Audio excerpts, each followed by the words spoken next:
भारत माता की भारत माता की वंदे वंदे बोला जय जय श्रीराम।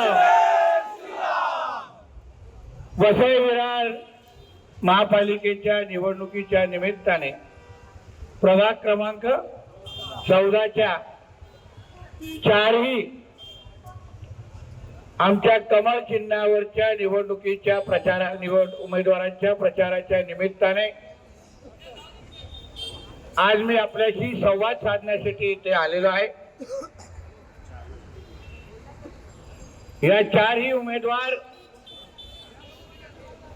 पहिला आहे सौ वैष्णवी बोंडवे मॅडम, दुसरे आहेत योगेश चौधरी जी, तिसरे आहेत सुषमा दिवेकर मॅडम, चौथे आहेत विनीत तिवारी जी। हे आमचे चारही भारतीय जनता पक्षाचे आमचे शिलेदार या इथे आपल्या इथे उभे आहेत। आताच आमचे लोकप्रिय आमदार राजन नाईकजीने या पूर्ण परिसराची परिस्थिती आणि वस्तुस्थिती आपल्या समोर मांडली। मला आश्चर्य वाटतं एवढं वर्ष तुम्ही सगळेजणांनी म्हणजे सगळ्या गोष्टी आता इथे आमच्या कोकणातले लोक पण आहेत की नाही? जरा हात वरती करा। मेजॉरिटी आहे बघा, आपली बघा मेजॉरिटी आहे। आणि प्रत्येकाने आपल्या गावाचं घर कसं आहे हो, नीट आहे की नाही? पाणी आहे, रस्ते आहे, सगळं व्यवस्थित आहे। पण आपल्या इथे आल्यानंतर घर म्हणलं तर हे बघून ते नीट झालं पाहिजे, पण ते बघून आता हे नीट करण्याची वेळ आलेली आहे। आणि म्हणून आपल्याला सांगतो बघा, एक लोकप्रतिनिधी, चांगला लोकप्रतिनिधी, काम करणारा लोकप्रतिनिधी, ताकद असणारा लोकप्रतिनिधी तुम्ही निवडतात तर कामं आपली लवकर होतात, कामं होण्यामध्ये अडचण होत नाहीत। बाकी कुठली दादागिरी आणि ह्या सगळ्या गोष्टी करण्याची गरज भासत नाही।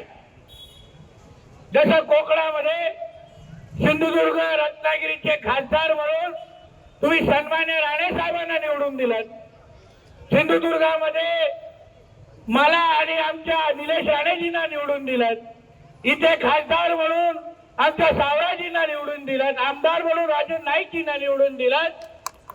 म्हणजे एक आदर्श लोकप्रतिनिधींना तुम्ही मतदान करून तुमचे प्रश्न किती लवकर सुटू शकतात याचं उत्तम उदाहरण ही सगळी नावं म्हणून तुमच्या समोर घेतलेली आहे। आणि म्हणून येणारी 15 तारीख तुम्ही कुठलाही डोक्यात विचार न करता, इतके वर्ष तुम्ही जे काही सहन केलंय, मी तुम्हाला विश्वास देतो 15 तारखेला कमळ बटनच्या समोर मतदान करा।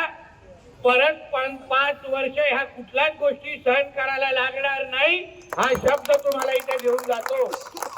कुठल्याच गोष्टी अवघड नाही बांधवान, रस्ते, पाणी, वीज, महापालिकेमध्ये सत्ता का हवी असते? नागरिक म्हणून तुम्ही 15 तारखेला जेव्हा मतदान कराल तेव्हा 18 प्रकारच्या नागरी सुविधा तुम्हाला सगळ्यांना भेटल्या पाहिजे, जो तुमचा मूलभूत अधिकार आहे, यासाठी तुम्ही मतदान करत असता। पण तरीही आरोग्याची व्यवस्था, मच्छी मार्केटमध्ये हॉस्पिटल, हे आश्चर्य आहे। म्हणजे मच्छी खायची की औषधं खायची हा मोठा प्रश्न आहे। सांगा तुम्ही, हे कुठले प्रकार आहे? हे कुठे बघितलेलं आहे? म्हणून या सगळ्या गोष्टीचा विचार करून हे माझे चारही उमेदवार हे हिंदुत्वादी विचाराचे उमेदवार आहेत, भगवादारी उमेदवार आहेत। आणि म्हणून येणाऱ्या 15 तारखेला तुम्ही फक्त ह्यांना मतदारारूपी आशीर्वाद द्या। आम्ही तुम्हाला विश्वास देतो, या पूर्ण भागाचा कायापालट करून आम्ही तुम्हाला दाखवू। काही तुम्हाला मागे बघण्याची गरज भासणार नाही। शेवटी देशात भारतीय जनता पक्षाची सत्ता आहे, राज्यात भारतीय जनता पक्षाचे मुख्यमंत्री आहेत। तुम्हाला कुठलंही काम करून घ्यायचं असेल तर भारतीय जनता पक्ष आणि महायुतीच्या शिवाय दुसरा पर्याय नाही, हे हक्काने तुम्हाला मी सांगायला आलेलो आहे। आणि म्हणून हे बाकीचे लोक येतील त्याला सांगितलं, बाबा तुमच्या हातात अधिकार काय ते सांगा, तुम्ही आमच्यासाठी काय करू शकता आणि एवढे वर्ष तुम्ही काय दिवे लावले हे तरी आम्हाला सांगा.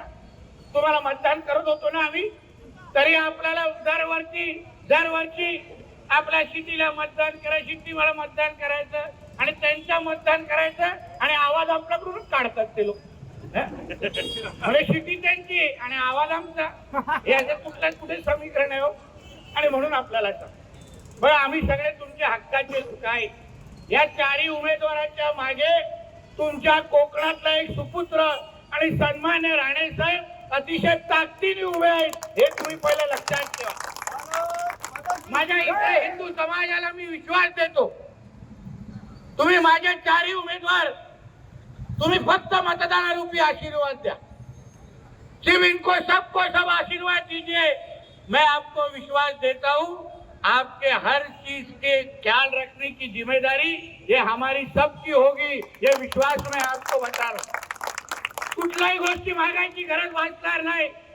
आपण जेव्हा आपल्या विचाराचे, हिंदुत्वादी विचाराचे लोकप्रतिनिधी आहेत ते निवडून देऊ, जय श्रीराम म्हणणारे जेव्हा लोकप्रतिनिधी निवडून देऊ, तुम्ही विचार करा, अन्य कुठलाही पक्ष अगर इथे आला तर तुमचे हे रस्ते पण ते लोक मोकळे ठेवणार नाही.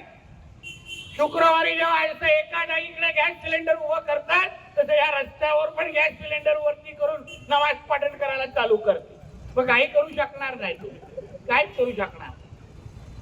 या भागामध्ये तुम्हाला सुरक्षित राहायचं असेल तर भारतीय जनता पक्षाशिवाय दुसरा पर्याय नाही, हाही तुम्ही लक्षात ठेवा. आम्हाला आलेला कार्य करायला चांगल्या पद्धतीने माहिती आहे आणि कोण अंगावर आलं तर त्याला शिंगावर घ्यायला पण आम्हाला चांगल्या पद्धतीने माहिती आहे, हे तुम्ही लक्षात ठेवा. म्हणून येणाऱ्या 15 तारखेला हे माझे चारही उमेदवार तुम्ही एकदा यांना आशीर्वाद देऊन बघा. तुम्हाला हक्काचे लोकप्रतिनिधी कसे असतात, जसे आमचे राजन नाईकजी तुमची सेवा करतात, तशीच सेवा हे चारही लोक तुम्हाला त्याच ताकदीने करतील, हा विश्वास तुम्हाला मी आजच्या निमित्ताने देतो. तरीही पण तसंही 15 तारखेला आमचा आय लव्ह महादेववाला महापौर वसई विरारला बसणारच आहे, त्याची चिंता करू नका. तिथे फक्त जय श्रीरामच बोलणारे बसणार, आय लव्ह मोहम्मद वालांना आपण घरी पाठवायचं आहे. जाऊन दे त्यांच्या पाकिस्तान मध्ये आपाकडे, आमच्या इकडे फक्त ना फक्त आय लव्ह महादेवच चालणार. हे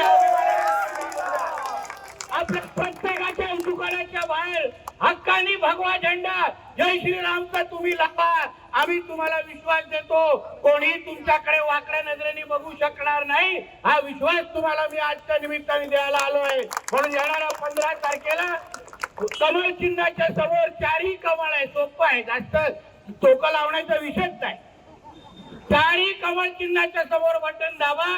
ते मतदान जे तुम्ही कमळ चिन्हाच्या समोर दाबाल ते थेट नरेंद्र मोदी साहेबांना जाईल, एक लक्षात घ्या.